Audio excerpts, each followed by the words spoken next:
Good morning. Welcome back to the Pastor Study. I hope you are enjoying a good Monday so far. It is warm and it is August. This is what we expect. Sometimes we're caught unprepared for things in Scripture that we encounter. I've always known that Jesus was Jewish, but sometimes that catches us off guard. Sometimes the Jewish nature of the Gospels also catches us off guard.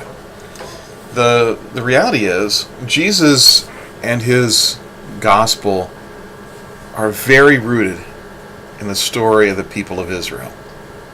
It shouldn't be surprising, it shouldn't be shocking, but for 2,000 some years now, this has primarily been a non-Jewish expression of faith. At some points, the church has sought to distance itself from Judaism, from its Jewish roots. At some points, it has claimed that Jesus was not Jewish. There are all kinds of interesting things that have happened with as Christians, our relationship to our Jewish origins and to our Jewish neighbors. Rather than respecting or even counting them as cousins or siblings, the church has often brutalized Jewish neighbors.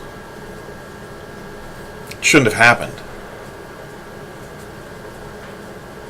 But it also reflects how sometimes we are unaware of just how Jewish the gospel is. Looking through Exodus, you see so many points of connection between Jesus' Sermon on the Mount and the community that was being established in the Sinai. Values of caring for neighbors, loving one another, are clearly embedded in the ideas at play. Moses goes up onto the mountain for 40 days. Jesus is tempted for 40 days. The symbolism is direct and clear. We sometimes need to reread the gospel and hear it not in the comfortable way that we have tailored our readings. Because if we're honest, what you and I do quite well is to read the gospel so that we are the good guys and that we don't need to read it for ourselves, but we're reading it so we can help others. And clearly, it's important that we be able to share the gospel and to help others, yes. But first and foremost, we need to read the gospel in light of dealing with our own hearts. Jesus said to take the log or the plank out of your own eye before you attempt to take the speck out of your brother's. Just let that visual stick in your head for a minute. A plank, a log in your eye. You'd be physically impossible to help a brother because there's a thing sticking out of your face.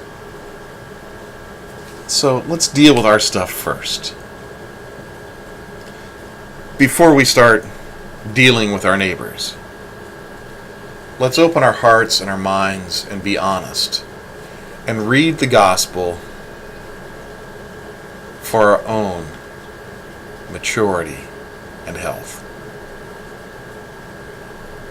And then I suspect we'll find it much easier to bless our neighbors with God's love. Brothers and sisters, have a great week. I'll talk to you soon.